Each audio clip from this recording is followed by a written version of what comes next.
Podcast నచ్చితే like చేయండి, share చేయండి, సబ్స్క్రైబ్ చేయండి, ఫాలో అవ్వండి.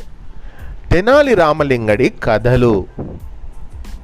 ఎప్పటిలాగే రాయలవారు సభలో ఒక్కొక్కటిగా రాజ్యంలో ఉన్నటువంటి సమస్యల గురించి అడుగుతున్నారన్నమాట. ఇంకా మిగతా మంత్రులతో చర్చించి కొన్నిటిని పరిష్కరిస్తున్నారు. ఇంతలో మంత్రి గారు లేచి, మహారాజా, ఇంతవరకు మన విజయనగరంలోనే కాదు, ఈ దేశంలోనే ఎక్కడా ఇలాంటి సమస్య ఎదురు కాలేదు. దీనికి మీరే ఆలోచించి ఒక మంచి నిర్ణయం తీసుకోవాలి అని చెప్పి భటుడిని పిలిచి పరిష్కారం కోసం వచ్చిన ఆ ఇద్దరు వ్యక్తులను ప్రవేశపెట్టండి అని ఆజ్ఞాపిస్తాడు. ఇద్దరికి ఒక సమస్య వచ్చిందట. ఆ సమస్యను ఇప్పుడు సాల్వ్ చేయాలి వీళ్ళు. ఒక ముసలాయన, ఒక యువకుడు, ఇద్దరు వ్యక్తులు లోపలికి వచ్చి రాయలవారికి, నమస్కారం రాయలవారు మహారాజా అని ప్రణామం చేసి తమ సమస్య ఏమిటో రాయలవారి అనుమతితో ఆ ముసలాయన ఈ విధంగా వివరిస్తాడట. మహారాజా, మేము తరతరాలుగా మా తాత ముత్తాతల నుండి కుండలు తయారు చేస్తున్నాం. కానీ ఇప్పుడు వీడు నా కుమారుడు, నేను కుండలు చేయను, నాకు చిత్రలేఖనం అంటే చాలా ఇష్టం, అంటే నేను డ్రాయింగ్ చేస్తాను, నాకు కుండలు చేయడం, నాకు పాటరీ చేయడం నాకు ఇష్టం లేదు అంటున్నాడట.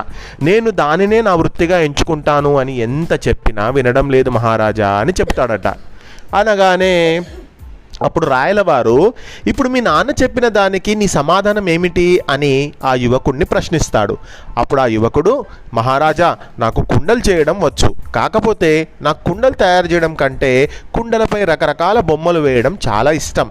నేను చేసిన కుండల కంటే కుండలపై ఉన్న బొమ్మలు చూసే చాలామంది కుండలు కొంటున్నామని నాతో చెప్పారు. అందుకే నేను చిత్రలేఖనాన్ని నా వృత్తిగా ఎంచుకోవాలనుకుంటున్నాను. కావాలంటే పోటీ పెట్టి చూడండి, నా ప్రతిభను నేను నిరూపించుకుంటాను. ఒకవేళ కనుక నేను పోతే కుండలు చేయడాన్ని నా వృత్తిగా స్వీకరిస్తాను అని చెబుతాడు. వెంటనే రాయలవారు, సరే, ఈ యువకుడు చెప్పింది కూడా మంచిగానే ఉంది. వెంటనే మన ఆస్థాన చిత్రలేఖకుడు అంటే ఎవరైతే ఆ రాజు దగ్గర డ్రాయింగ్ వేసేటువంటి ఆర్టిస్ట్ ఉంటాడు కదా, ఆయనను పిలిచి ఆ యువకుడితో పోటీని నిర్వహించండి అని రాయలవారు ఆజ్ఞాపిస్తారట. అప్పుడు రామలింగడు లేచి, మహారాజా, మధ్యలో కలుగు చేసుకుంటున్నందుకు నన్ను క్షమించండి అని చెప్పి మాట్లాడడానికి రాయలవారి అనుమతి తీసుకొని ఈ విధంగా చెప్పాడట. మహారాజా, మనం ఎవరితోనైనా పోటీ పడాలంటే సమ ఉజ్జీలతోనే పోటీ పడాలి. ఈ యువకుడికి మన ఆస్థాన చిత్రలేఖకుడితో పోటీ అంటే సింహానికి జింకకి పోటీ ఉంది. కాబట్టి మన ఆస్థాన చిత్రలేఖకుడి అంటే ఎవరైతే ఆస్థాన చిత్రలేఖకుడు ఉంటాడు కదా, ఆయన శిష్యులు అంటే ఈ యువకుడితో సమాన వయసు కలిగిన వారితో పోటీ నిర్వహించి న్యాయ నిర్ణేతలుగా మీరు, మన ఆస్థాన చిత్రలేఖకుడు, మన మంత్రి గారు ఉండండి. ఒకసారి నేను చెప్పింది ఆలోచించి మీ నిర్ణయం తీసుకోండి అని చెప్తాడు రామలింగడు.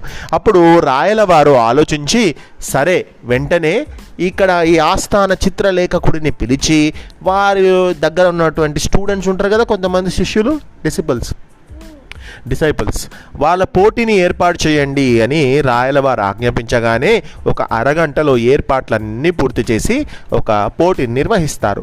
పోటీలో ఆ కుండలు తయారు చేసే యువకుడే విజయం సాధిస్తాడు. ఇక రాయలవారు, మన రాజ్యంలో ఎవరైనా వారి వృత్తులను ఎంచుకోవాలంటే ఒక పోటీ పరీక్షలో తప్పనిసరిగా విజయం సాధించాలి. నేను వారు చేసే వృత్తి కంటే వారి ప్రతిభకే అంటే టాలెంట్కి ఎక్కువ గౌరవం, విలువను ఇస్తున్నాను అని చెప్పగానే సభలో ఉన్న కొందరి ముఖాలపై విచారం, కొందరి ముఖాలలో సంతోషం కలగడం రాయలవారు గమనించి, నా రాజ్యంలో ఏ వృత్తుల వారైనా నాకు సమానమే. ఇక మీ సందేహాలన్నీ పోవాలంటే రేపు నా తర్వాత మహారాజు అయ్యేది నా కొడుకే అని మీ అందరికీ తెలుసు కదా. ఇక నుండి నా కొడుకుకి తను మహారాజు కావాలంటే కొన్ని పరీక్షలు పెడతాం. అతనికి మహారాజు కావాల్సిన లక్షణాలు ఎలా అవ్వాలి అనేటువంటిది అన్నీ కూడా నేర్పిస్తాం. లేకపోతే అలాంటి లక్షణాలున్న యువకుడినే మహారాజు అవుతాడు, అవ్వాలి కూడా అని చెప్పి ఈ శాసనం ఈ క్షణం నుండే అమలు అవుతుంది అని ప్రకటిస్తాడు రాయలవారు.